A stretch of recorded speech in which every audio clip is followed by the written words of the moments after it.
현재 조류 인플루엔자 바이러스가 제주를 제외한 전국에서 발생하고 있습니다.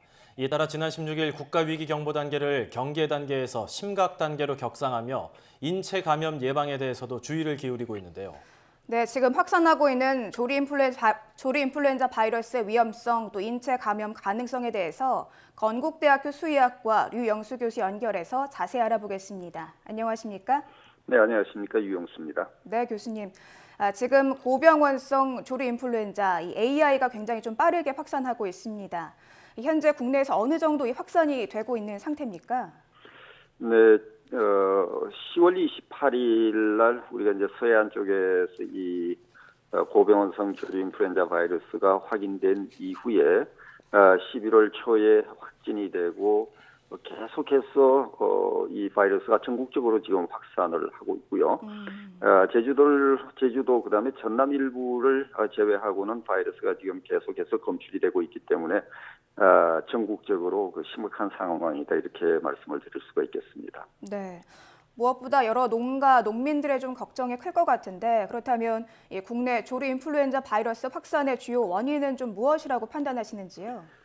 뭐 지금 정부에서도 발표를 하고 있고 여러 학자들도 다들 동의하는 내용이 우리나라가 이제 가을철이 되면서 철새가 유입이 되고 있는데 그 철새의 분변에서 이 바이러스가 검출이 되고 철새가 있는 그런 호수라든지 해안가에 있는 농장으로부터 바이러스가 계속 전파가 되고 있기 때문에 철새가 주요 유입 원인이라고 생각을 하고 있습니다. 그런데 이제 문제는 뭐냐면 지금 철새가 국내에 들어오는 연간 들어올 수 있는 그 철새의 숫자의 약 한 3분의 1, 반도 안 되는 그런 철새가 들어왔고 아직 그 나머지 철새들이 계속 유입이 될 그런 상황이 있기 때문에 이런 그 철새들이 계속해서 어떤 바이러스를 또 다시 갖고 오게 될지 이런 것들이 상당히 이제 저희가 우려하는 바이고요. 특히 그 처음에 이제 H5N6라고 하는 바이러스가 들어왔다가 최근에 H5N8이라고 하는 바이러스가 검출이 되고 있는데요. 이런 것들을 보게 되면 상당히 이제 우려를 하고 있는 그런 상황입니다. 네. 그런데 이 조류 인플루엔자 바이러스로 인한 피해 이게 한두 해 반복되는 게 아닌데요. 미리 백신을 좀 개발해서 예방을 한다면 막을 수 있지 않을까 이런 생각도 하는데 이런 방법은 좀 대책으로 안 되는 겁니까? 네, 지금 이제 일부 학자들은 이 바이러스 백신에 대해서 해야 되지 않느냐 하는 그런 생각을 갖고 계신 분들도 계시고 또 여러 그 문헌이나 이런 걸로 볼 때 바이러스 이 백신을 하는 게 바람직하지 않다 이런 그 내용도 있습니다. 그래서 이건 뭐 정부라든지 학자들이 매년 반복되는 일이기 때문에 특히 심각 단계로 이렇게 전국적으로 퍼져나가서 양계산업 전체가 존폐 위기에 쓸 이런 내용이 된다면 저희들도 적극적으로 백신을 개발하고 한번 백신 적용을 검토를 해야 될 그런 시기가 오지 않았나 이렇게 생각을 합니다. 네, 그러면 지금은 이 살처분밖에는 대안이 없는 상황인 거네요, 결국엔. 네, 그렇죠. 지금은 뭐 백신이 개발되어 있지 않기 때문에 저희가 이런 준비들을 미리 했어야 되는데 백신 개발이라고 하는 게 뭐 하루 이틀에 되는 게 아니고 적어도 네. 이제 몇 개월씩 걸리고 하기 때문에 개발되어 있지 않은 백신을 뭐 어떻게 지금 뭐 갑자기 만들어낼 수는 없기 때문에 지금은 이제 살처분이 최선이고 그렇더라도 뭐 지금부터라도 빨리 백신에 대해서 검토를 착수를 해야 된다고 봅니다. 살처분을 한다고 하지만 워낙 지금 개체수가 많기 때문에 살처분도 상당히 힘들 것 같은데 사실 많은 분들께서 걱정을 하는 게 이제 농가 걱정도 많이 하시지만 조류 인플루엔자가 사람에게도 감염되는 거 아닌가 이거일 것 같습니다. 실제로 조류 인플루엔자 인체 감염 사례들도 있는데 지금 우리나라에서 유행 중인 이 AI 바이러스 인체 감염 가능성이 있습니까?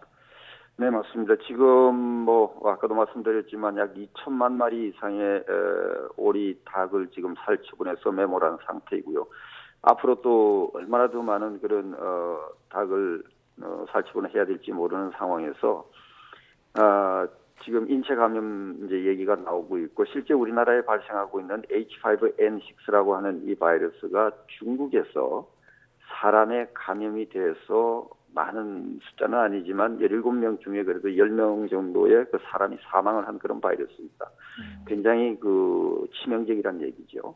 그래서 뭐 당부드리건데 물론 이런 살처분이라든지 방역에 종사하시는 분들은 백신을 맞고 또 증상이 있으면 바로 약을 드시고 하셔야 됩니다만 일반 국민들께서도 조류들과의 접촉을 좀 자제를 해주시고 특히 탐조 활동이라든지 이렇게 해서 호숫가나 또는 바닷가에 가서 새를 관찰하거나 가까이 가는 그런 일들은 당분간 좀 자제를 해주셔서 조류 인플루엔자에 감염이 되지 않도록 특별히 좀 유의를 해주셨으면 하는 그런 부탁을 드립니다. 네.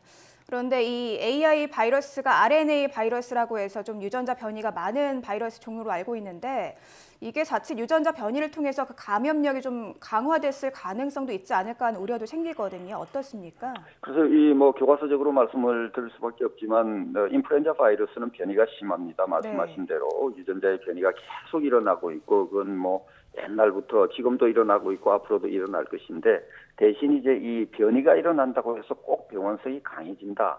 이렇게 볼 수는 없습니다. 어떤 변이가 일어나면 병원성이 약해지기도 하고 어떤 변이가 일어나면 병원성이 또 강해지기도 하고 또는 뭐 숙주가 달라지기도 하고 즉 다시 말해서 조류에 감염되던 것이 포류에 감염이 되고 이렇기 때문에 이런 문제들은 저희가 그 정부에서나 학자들이 면밀히 검토를 해서 병원성이 강해지고 있는지 아니면 또 사람한테 감염력이 늘어날 수 있는 그런 가능성이 있는지 하는 부분들은 면밀히 조사를 해야 되겠죠. 오리나 닭을 이제 조리해서 섭취했을 때 섭취한 그 자체로 바이러스에 감염될 가능성이 있을까요? 뭐 닭고기를 뭐 날것으로 드시지 않기 때문에 이 바이러스가 또 의외로 좀 열에 약합니다. 그래서 우리가 조리를 하게 되면 바이러스가 전부 파괴가 되기 때문에 감염될 그런 위험은 없고 그리고 또 이제 지금 방역을 하고 있는 부분들이 이런 바이러스가 검출된 농장이나 또는 그 주위에 있는 그런 농장까지 예방적 살처분을 하기 때문에 감염돼 있는 그런 고기가 식탁에 오를 그런 가능성은 아주 희박하다고 봐야 되겠죠.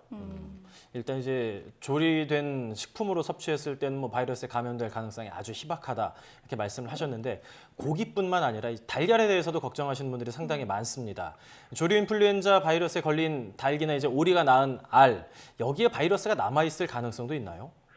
네, 달걀 안에 들어가 있을 가능성은 뭐 거의 없습니다. 그런데 이 감염이 돼 있는 닭에서 만약에 나온 달걀이라면 달걀의 껍질 표면이라든지 또 그 달걀이 그 이렇게 우리가 옮길 때 난자라고 해서 달걀을 담는 용기 이런 곳에는 그 오염이 돼 있을 가능성이 있죠. 뭐 다시 말씀드리지만 실제 지금 저희가 그 감염돼 있는 농가에서 생산된 달걀들이 유통이 되지 않기 때문에 큰 걱정은 안 하셔도 되겠습니다만 만에 하나 그 감염됐던 그런 닭에서 생산된 그런 달걀이 검사에서 빠져나와서 유통이 된다고 하면 그것 상당히 이제 위험할 수 있으니까 당분간은 날 계란을 드시는 것은 삼가를 해주셔야 되겠다 이렇게 생각을 합니다. 네, 시중에 유통되고 있는 고기나 알에서 이런 바이러스가 검출될 가능성이 굉장히 낮기 때문에 안심하고 먹어도 되지만 뭐 조심해서 나쁠 건 없으니까요. 미리미리 좀 조심하는 건 중요할 것 같습니다. 네, 그렇습니다. 자, 많은 분들께서 좀 제일 걱정하시는 부분이 이 AI 바이러스 앞으로 어떻게 더 확산이 될지 아니면 이제 조금 마무리가 될지 좀 궁금해하실 것 같은데 교수님께서 어떻게 전망하시는지요? 뭐 지금 최선을 다하고 있습니다만 살처분밖에는 아직 방법이 없고 말씀드린 대로 이제 날씨가 추워지면서 소독제라든지 이런 그 활성이 떨어져서 소독 효과가 떨어지니까 바이러스를 우리가 몰아낼 수 있는 방법들이 자꾸 이제 줄어들고 있고요.